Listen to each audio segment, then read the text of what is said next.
Hey guys, back with another Echoing Thoughts podcast here, episode number 36. And this podcast, it's been about a week since the August patch. Changes are pretty nice. I talked about it, how I thought it was the worst patch of the year. Still pretty good. Not that bad, in my opinion. Um, it affects everyone. Everyone wins. Free stats, percent stats. People are cubing. People are hitting PRs. People are doing more damage, getting closer to cap. We're going to talk solo Lotus. I posted that video about, if you haven't seen it, I'll post it in the description, but how viable it is to clear depending on your gear. But I really just wanted to talk about the landscape of the game right now. Is Damien possible? Is, does how potential changes affect other parts of the game? Maybe how they affect emblem ratios, how they affect your build, how they affect flames, all of that. I'll break it down, kind of help you guys out what I've been thinking about and talking to a lot of people about in the past week. So first things first, we're going to talk solo Lotus. Posted a video, Mythic. I did solo Lotus with Mythic weapon. And I think it was around 15 mil cap. I did it with inherent weapon, and then I did it with a necro weapon. And stats are around 33k physical attack, less than 15 mil cap. Nothing, spectacular, but still something, right? It still requires a decent amount of gear, and it felt like that was the threshold that I think is the minimum. Now, there's also an HP threshold because in phase 2, you are going to get hit around just under 100k, and there's only 3 lives. You only get 3 lives, and so it's really, that's the hardest part. Kind of reminds me of Hard Magnets back in the day. 3 lives, and that it does tick damage, and it does a push main skill attack in phase 3 and phase 2. That if you don't have enough HP, it's just going to be frustrating when you get one shotted. There's nothing really you can do.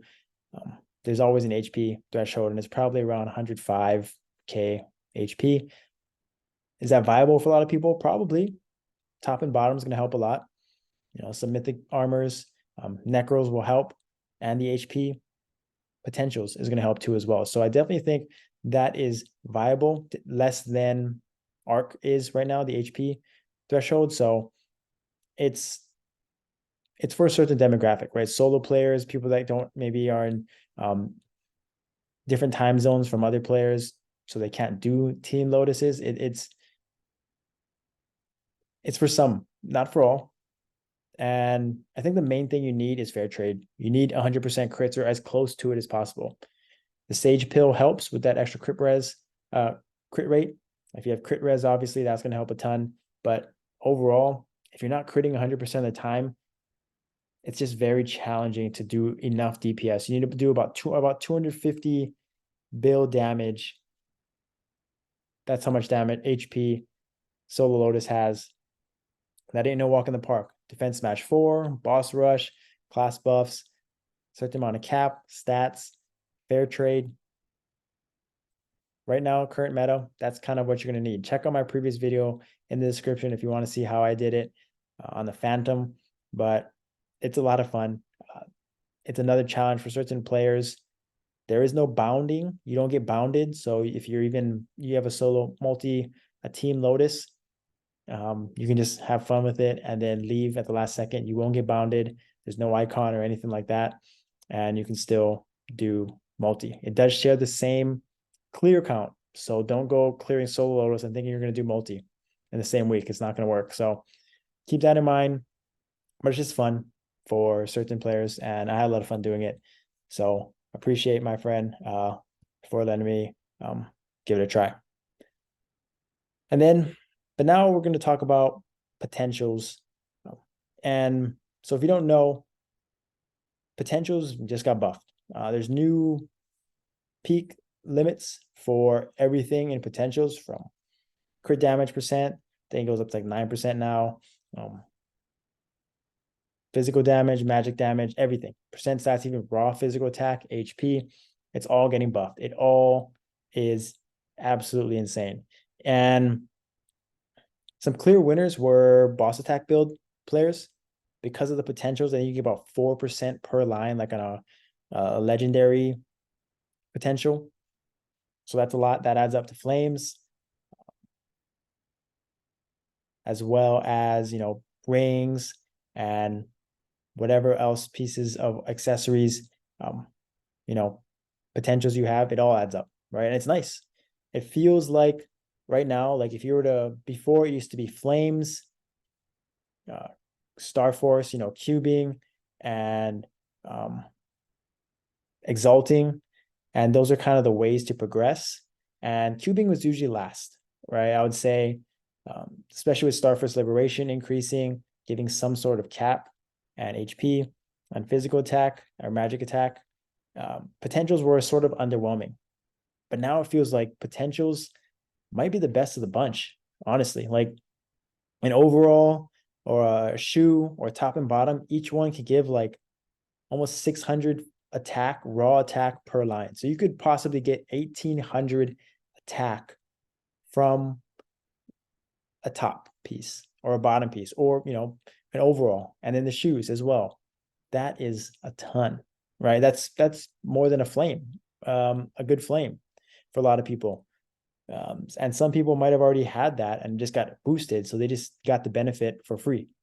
So that is insane. Physical damage, the damage percent, boss attack percent, HP percent, all the percent stats, in my opinion, and raw attack are best in slot.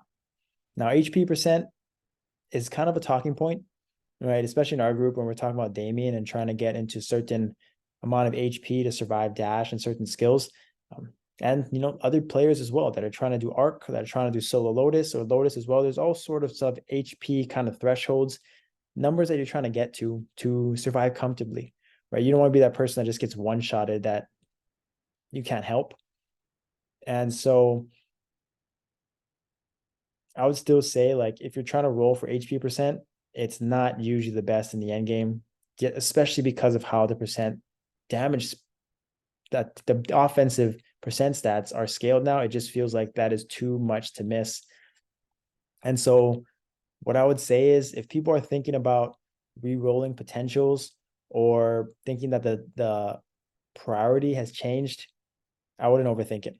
What was good before the patch is still good what's after the patch, right? So if people are thinking of like completely altering it, I would say like it's not really necessary. Just enjoy the free stats that you got, right? Enjoy that. And if you're, rolling for cubes, it's all the same process, right? It doesn't, the scaling hasn't really changed. It's just more impactful now, right? It's just greater. Like you can get an extra crit damage emblem. You can get extra boss attack emblem kind of just out of your potentials. You can get an extra 1000 attack just from your potentials. Never had that before. Nothing compared to like and that is kind of the next point about how it affects emblems, how it affects your build, how it affects your flames. I think the nice thing about this patch that I have to like say is kind of sneaky great, is that now you don't have to heavily rely on emblem ratios, in my opinion, right? If you want to take another boss attack instead of a crit damage piece of armor, it's definitely totally okay. Like, because you can get that crit damage in other ways. You probably already did with the changes, right? Or if you're thinking about changing, if you're looking for more boss attack and you think the only way is to get it through emblems, now you can get it through potentials, right? So you don't have to sacrifice, or you don't have to like go all in on crit damage percent because you're trying to get a certain amount of crit percent, because you can get that. You probably got that through your, other ways, right? And if you're, so, same way, same thinking through like raw attack, physical attack, and magic attack. Before it used to only be your weapon, secondary weapon, your android, and then flames, whether it was top and bottom, overall, and then whether it was your shoulders or your cape. Those are the only ways to sort of boost your raw attack and symbols. But now potentials have a huge impact. You can get them in rings. You can get like 200 to 300. You could get a few hundred on your rings. Each ring, you could get, like I said, almost like 1,000 if you actually get lucky with top, bottom, overall shoes. And then boss attack again is gonna, however you scale your, even if your HP build or EXP build, the potentials will help boost your flames as well. So there's just so many different ways to approach it. I think it helps a lot of everyone, right? There's so many cubes that we get red and black on a daily through events that it's extremely free to play to cube compared to flames. It's a lot more, um, the bang for your buck is much greater in cubing than it used to before. And so just keep that in mind, right? Before, you only had to do certain things and cubing was sort of an afterthought. But now there's a lot of gains that can be made through potentials, through event scrolls, through guild attendance, through a lot of different ways. And that's just exciting. Allows, for players to utilize cubes, utilize red and black, and make huge progress. So that's exciting. So definitely keep that in mind with your progress. Then we'll take a little bit of a break and we'll talk about something else. And now the last thing I really sort of just want to talk about was Damien, our Damien progress. I'm going to send out a video in the next few days of our last Damien run. It's exciting. We're actually making good progress. I think our team at the time of our run got the farthest. We actually got through 10 minutes and we got through one of the last phases. I think there's about 40% left of phase 2. Still a while away. We're still one rebalance away. But there's a light at the end of the tunnel, it feels like, especially for our team, who is not the mega whales. We don't have the DPS and gear that competes with Asia, and A1S and A2S. And so it's exciting to see that we can still get there. We can see we're getting excited, when it's a possibility. The last month and a half, maybe we were demotivated, not excited, we sort of actually scaled back our runs because it was just kind of a waste of time. And now we can kind of see we're excited. We made progress. We can test new things. And it doesn't feel like the boss is, just overwhelming us HP wise. The HP pool is one thing, but our HP getting one-shotted, not being able to survive certain mechanics because of our HP pools, it's feasible now to see our progress being, some sort of progress being made, and how more people are practicing, are trying it, because there's not a lot. Like, if people are waiting for the first clear and, you've been doing Lotus clearing in 4 or 5 minutes, 6 minutes, you definitely should be investing some time forming a team to do Damien. You can at least get to phase 2 and just see skills and rotations. And it is not one of those bosses where you can just kind of stay muted. You can just react and let other people carry DPS or carry mechanics, and you just run around and survive. It takes the entire team. It takes communication from the entire team. We are on people, we want people to over communicate, right? Unmute, to speak up, right? It gets cluttered in voice chat, but we honestly need that, right? We're trying to practice that, being efficient with our communication. And being proactive instead of reactive, just so that, we're not caught off guard by anything. We can adapt. The boss's skills are in the same cycle, but there's so many dynamic variables that are kind of happen throughout the 10-minute fight that is just, it's kind of second to none. And any boss that we face, and that's why it's so hard. That's why people, talk about how this and that about Damian's needs rebalancing, that it's, it's taken us this long to clear it. Still not even clearable, but it's been out for what, since February, March, and we're almost at the end of the year, month 9, month 10, and we're still not even that close, maybe a month or 2 months away. But I get it. This is kind of the end boss. Like, the next boss is, this boss is for the weapon, the Absol weapon, the 7 set of Absolab. This is if any boss is going to be hard and challenging, it's this one, right? This is kind of how it should be.